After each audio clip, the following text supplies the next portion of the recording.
ഡൽഹി സർവകലാശാലയിലെ അസിസ്റ്റന്റ് പ്രൊഫസറുടെ കൊലപാതകത്തിൽ പ്രതികൾ പിടിയിൽ. പശ്ചിമബംഗാളിൽ നിന്നുള്ള ദമ്പതികളെ പോലീസ് അറസ്റ്റ് ചെയ്തു. കൊലപാതകം നടത്തിയത് സ്വത്ത് കൈക്കലാക്കാനാണെന്ന് പോലീസിന്റെ കണ്ടെത്തൽ. കഴിഞ്ഞ വ്യാഴാഴ്ചയാണ് അസിസ്റ്റന്റ് പ്രൊഫസറായ ഡോക്ടർ ദേവോസ്മിത പോളിനെ ഫ്ളാറ്റിൽ കൊല്ലപ്പെട്ട നിലയിൽ കണ്ടെത്തിയത്.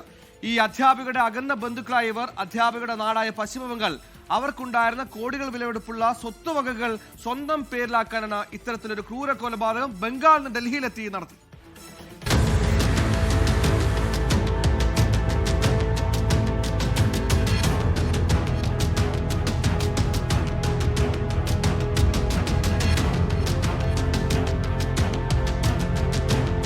ഡൽഹി സർവകലാശാല അസിസ്റ്റന്റ് പ്രൊഫസർ ഡോക്ടർ ദേവോസ്മിത പോളിന്റെ കൊലപാതകത്തിൽ ഫ്ളാറ്റിലെയും പ്രദേശത്തെയും CCTV-കൾ കേന്ദ്രീകരിച്ച് നടത്തിയ അന്വേഷണത്തിലാണ് പ്രതികളെക്കുറിച്ചുള്ള സൂചന ലഭിക്കുന്നത്.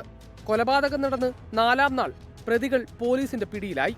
ബർദമാനിൽ നിന്നാണ് ദമ്പതികളെയും അവരുടെ പ്രായപൂർത്തിയാകാത്ത മകനെയും പോലീസ് കസ്റ്റഡിയിലെടുത്തത്. അന്വേഷണത്തിൽ കൊലപാതകത്തിന് പിന്നിലെ ഞെട്ടിക്കുന്ന വിവരങ്ങൾ പുറത്തുവന്നു.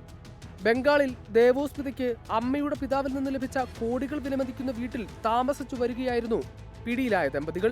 ഈ സ്വത്ത് കൈക്കലാക്കാൻ ഇവർ ശ്രമിച്ചിരുന്നെങ്കിലും വീടൊഴിയണമെന്ന് ദേവോസ്മിത കർശനമായി ആവശ്യപ്പെട്ടിരുന്നു. ഇതോടെയാണ് സ്വത്ത് സ്വന്തമാക്കാനായി കൊലപാതക പദ്ധതിയിട്ടത്. പ്രതികൾ മാസ്ക് ധരിച്ച് ലിഫ്റ്റിന് പകരം പടികൾ കയറി 6-ാം നിലയിലെ ഫ്ളാറ്റിലെത്തി. മറ്റുള്ളവർക്ക് സംശയം തോന്നാതിരിക്കാൻ കുട്ടിയെയും ഒപ്പം കൂട്ടി. സൗഹൃദം നടിച്ച് വീടിനുള്ളിൽ പ്രവേശിച്ച ഇവർ ക്രൂരമായി ദേവോസ്മിതയെ കൊലപ്പെടുത്തുകയായിരുന്നു. ഫ്ളാറ്റിലേക്ക് ഇവർ പ്രവേശിക്കുന്നതിന്റെ ദൃശ്യങ്ങൾ CCTV-യിൽ നിന്നും പോലീസിന് ലഭിച്ചിട്ടുണ്ട്. കൊലപാതകത്തിന് ശേഷം വസ്ത്രം മാറി 30 മിനിറ്റിനുള്ളിൽ പ്രതികൾ മടങ്ങിയെത്തുകയും താഴെ കാത്തുനിന്ന കാറിൽ കയറി രക്ഷപ്പെടുകയും ചെയ്തു. കാർ ഡ്രൈവറെ ചോദ്യം ചെയ്തതോടെയാണ് പ്രതികളെക്കുറിച്ചുള്ള പൂർണ്ണ വിവരം പോലീസിന് ലഭിക്കുന്നത്.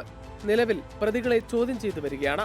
ശിവാജി കോളേജിലെ അസിസ്റ്റന്റ് പ്രൊഫസറായ ദേവോസ്മിത പോളിനെ കഴിഞ്ഞ വ്യാഴാഴ്ചയാണ് ഫ്ളാറ്റിൽ കൊല്ലപ്പെട്ട നിലയിൽ കണ്ടെത്തുന്നത്. 24 ഡൽഹി.